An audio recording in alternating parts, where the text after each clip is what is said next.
You did not sleep. This is not a complaint. It is a fact, the same kind of fact as the locked door and the dead phone, and the 18 children who went to sleep around you at 9 p.m. and are now at 7 a.m. Wednesday morning, beginning the specific process of waking up that children between 2 and 4 years old undergo, not quietly, not gradually, but all at once like a switch. You have been awake for 22 hours. Your body has cataloged this and filed it under. Deal with later, there is a lot in that file. Emma is the first one up. Of course she is. She sits up on her nap mat, looks at you sitting against the wall where you have been sitting all night, and says, "Good morning, Miss Maya." You say, "Good morning, Emma." She considers you for a moment with the specific quality of attention you have been watching for 6 months. She says, "Did you sleep?" You say, "I'm okay. Can you help me wake the others?" She gets up and starts gently touching shoulders. 4 years old. You watch her and you think, whatever happens today, Emma is going to be okay. Not because the world is going to be okay, because Emma is the kind of person who will find a way through it. You do the morning the way you did the night, by making the abnormal feel as normal as possible. Crackers and water for breakfast. Not ideal. Nobody complains, which tells you everything about what children understand and don't say. Songs. Stories.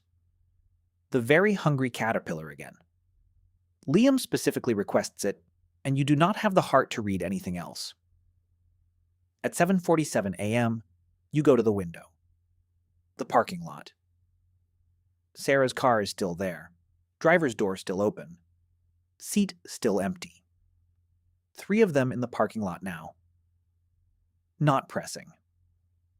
Not coming toward the building, moving in the directionless way that you spent yesterday learning to read. Not purposeful, but present. Occupying the space the way weather occupies it. Closer than yesterday. Not at the door. Not yet. You step back from the window. Behind you, Liam is asking Marcus if he wants the blue crayon. Marcus says yes. Liam gives it to him. 2 years old. Giving away the blue crayon without being asked. You file this under. Things that matter.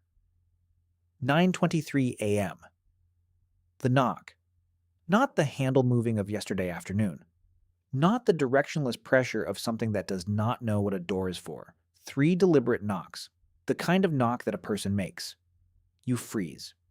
Every child in the room freezes with you. This is the thing about children that nobody tells you before you work with them. They read the adult in the room. If you freeze, they freeze.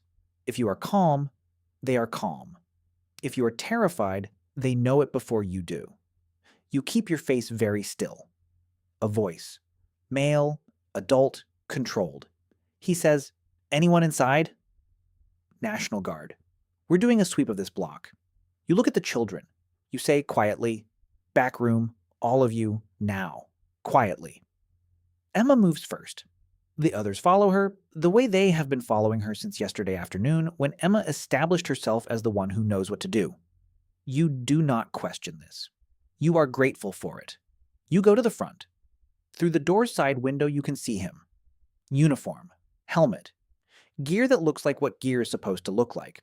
A vehicle at the edge of the parking lot. Military looking, the right color, the right shape. One vehicle, one man. You have not been in the military. You have not had tactical training. You have 6 months of daycare aid experience and 22 hours without sleep. But you know this. The National Guard does not send one person. You have seen enough news in your 29 years to know that they do not send one person. You do not open the door. He knocks again. "Ma'am, I can hear children in there. Please open the door.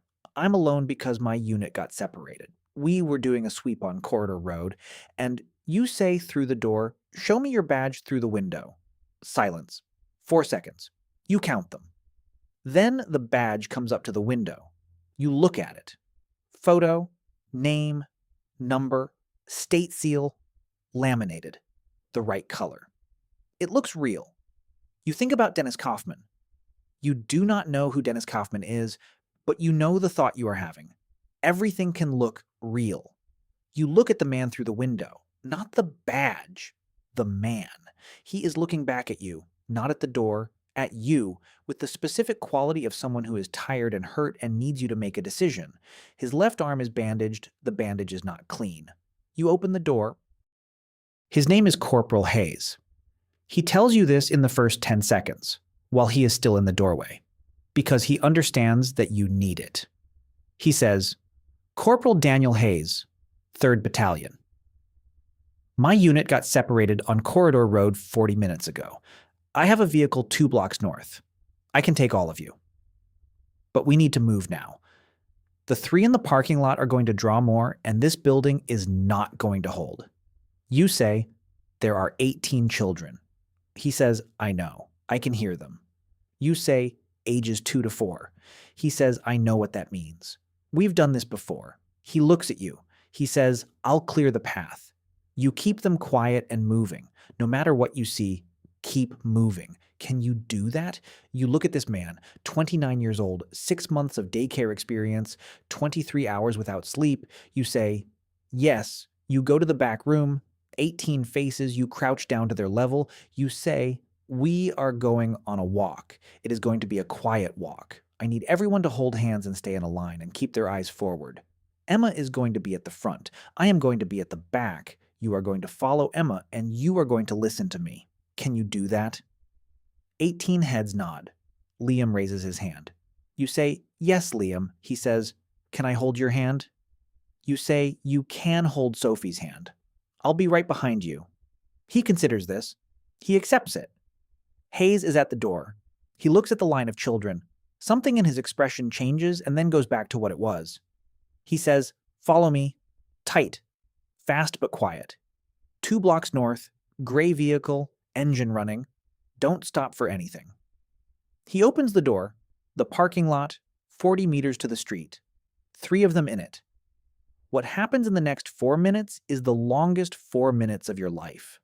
Not because of what you see, because of what you cannot look at. Hayes moves ahead. Emma moves. The line moves. You are at the back. You say, "Eyes forward. Keep walking. Don't stop." 18 children walking through a parking lot at 9:31 a.m. on a Wednesday. The specific quality of their silence is the bravest thing you have ever heard. At 15 meters, one of them turns. You see Hayes move. You do not look at what Hayes does. You look at the line. You say, "Eyes forward. Keep walking. Don't stop." Sophie makes a sound. Liam squeezes her hand. Sophie keeps walking, 2 years old, squeezing Sophie's hand. You will never forget this. 25 meters, 30, 35, the street, 2 blocks north, the gray vehicle. Running. Hayes gets them in, all of them. You are the last one in. The door closes. You count them. You have to. You count them before the vehicle moves, before Hayes says anything, before you breathe properly. 1, 2, 3, 4, 5, 6, 7, 8, 9, 10, 11, 12, 13, 14, 15, 16, 17. You stop. 17. You start from the beginning. 1, 2, 3. Liam is behind Emma. He was in her shadow. He is there. 18. You sit back against the wall of the vehicle. Hayes pulls out onto the street. The children are very quiet. Not the wrong kind of quiet. The quiet of children who have done something hard and are now processing that they did it.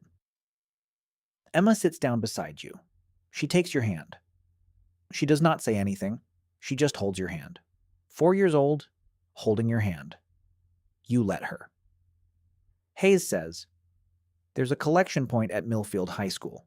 2 miles. They have medical, food, communications." You say, "Okay." He says, "You did well back there." You say, "They did well." He glances back at them. He says, "Yeah." Someone hands you a phone. Not yours. A working phone? Hayes's. The screen lit. He says, "You can call." You look at the phone. You think about your mother. You think about 47 missed calls from parents who were on their way and could not get here. You think about the 3 specific missed calls you will find when you can finally see your own phone again. Sarah Park, 3 calls. Sarah Park, who ran through a door at 9:47 a.m. on Tuesday and whose car has been in the parking lot with the door open for 22 hours. Sarah Park called. 3 times. Sarah Park is alive. Liam has fallen asleep against your shoulder. You do not move. Emma is still holding your hand. You look out the window. Sunshine Daycare is getting smaller behind you. You can see the parking lot from here. Sarah's car is still there, driver's door open, but Sarah is not in it. Sarah called 3 times. You put Hayes' phone in your lap. You will call your mother. You will call her in 1 minute. Right now, Liam is asleep on your shoulder, and Emma is holding your hand, and 17 other children are breathing in the back of a military vehicle that is driving them away from a parking lot that had 3 of them in it at 7:47 a.m. Right now, that is the whole world. You look out the window one more time. Sunshine Daycare is gone. You put the phone in your pocket. Liam shifts in his sleep. You put your hand on his back so he does not fall.